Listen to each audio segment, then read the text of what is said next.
Where we're going, we don't need roads.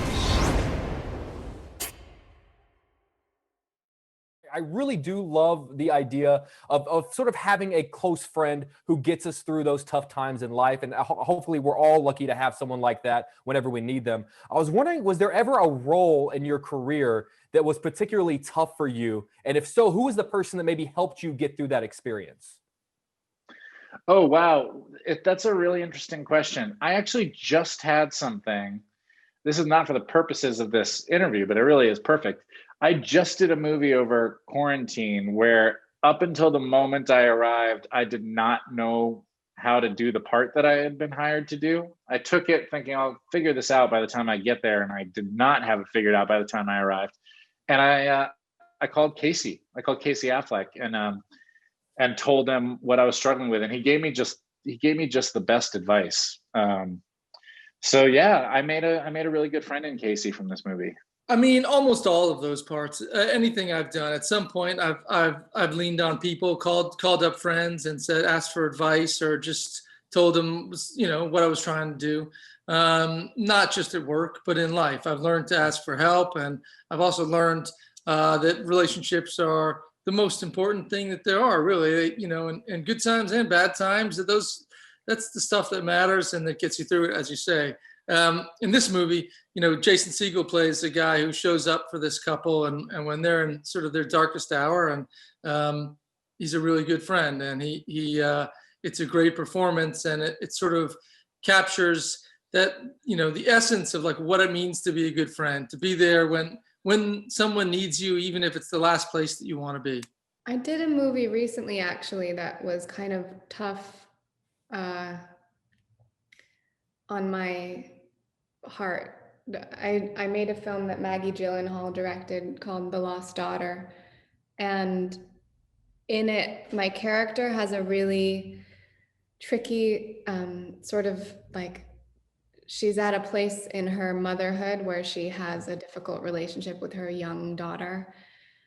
And I found it really, really difficult to deal with. And I was also filming in Greece, so all of the people that were supportive, there was kind of a difficult time difference. But my producing partner, my business partner, is really incredible when I am working on things that are difficult or emotional. She can really help me put things in perspective. I'm a big crybaby, and I'm not gonna lie. Like, this movie, it hit me last night, man, and it really it got me going. I have always wondered, though, whenever you're an actor who is in a film that really kind of gets those emotions going, what is the experience like watching it for you? Like, if you sit down and watch this film, do the tears start flowing, or are you sort of too close to the experience to kind of let it hit you in that way? That's a good question. I'm really bad at watching myself. It's like I can't do it. I can't enjoy a movie that I'm in, even if it's like such a fun, great movie or really good. I was about to say, you're missing some great stuff. I'm critical, and I'm too like, if I watch it, I'll want to go back and remake it so I could do better. That's a good question. I try not to watch my movies all the time. Sometimes I'd rather just remember the experience the way that it was. You should. They're really great. Thanks. No, they're not all really great, but I appreciate you saying that. So I watched most of this, and I was able to appreciate, for sure, the work that Dakota was doing. How great it was, how she had to thread the needle there between being depicting somebody going through something terrible, but also being the kind of bright, warm light of the movie. She did a great job. The first time you see it, you're just like, please let this be good. Please let this be good. Please let this be good. That's all you're thinking. That's all you're thinking the whole time. I don't want to lie to you. That's the experience. And then you're like, do I look good? Do I look good? Do I look good? Do I look good? That's what it's like. Maybe just for me, but I don't think so. You would do well as a reporter, man, because that's basically us at all times. Like, please let this be good, and do I look good? That's 1-2 punches for doing junkets.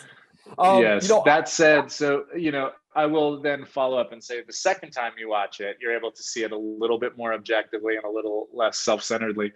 And for this, I think the big thing for all of us was, did we tell Matt's story well? Matt Teague, who wrote the script, wrote the article, and is who Casey plays. It is his real story, and it's a story of, truly one of the hardest things you'll ever go through in your life, but framed against a story of real friendship. And that is a total tight walk. And I think our director, Gabby, nailed it. I sort of thinking on the theme of lifelong friends, it really made me think about sort of my friends that I've known for 20, 25 years, the guys that I met in elementary school. And one of the things I love about those lifelong friends is that they are in no way impressed with what I do for a living. Like the cameras and the premieres and getting to talk to celebrities and stuff. Like, they're like, dude, you're an idiot. Like, we're not impressed by it. I'm sort of curious for your lifelong friends, the people that you've known your entire life, what do they think about sort of this aspect of your life? Are they impressed by it, or is it just not a thing that they really think much about? That's an interesting question. Well, hopefully, you just stay you. Mm-hmm. So the world around you maybe changes a little bit, but my relationship with my friends and my intimates hasn't changed so much over that time. In relation to fame, it's just changed sometimes in relation to my own life, taking wrong turns, taking right turns, just normal growing up stuff, I have never really been too invested in getting famous part of all of it. But I mean, my life gets weird. My life's weird sometimes. But I have the same best friend I had since I was 12 years old, Brian Lind, who's a doctor right now on the front lines going through everything. So he's wow. He's the coolest. I mean, I think it's probably the same as with your friends. I think that people you've known that long, they don't see you in that way. Thank God, I can't imagine anything worse than all your friends and family actually seeing you the way that you come off in a press, interview or on a red carpet, or the way they talk about you online. Horrible. I think that they see you for the person that you are, and that's what makes them such a comfort. And I try to see them that way too. See past the moment and see to the person.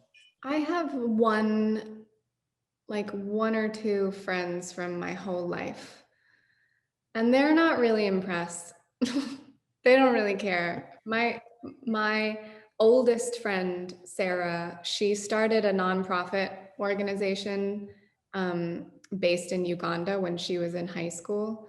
And then she moved there after college for 4 years, and she runs this incredible facility that helps educate kids, feed kids, get healthcare. And what I do is completely pointless.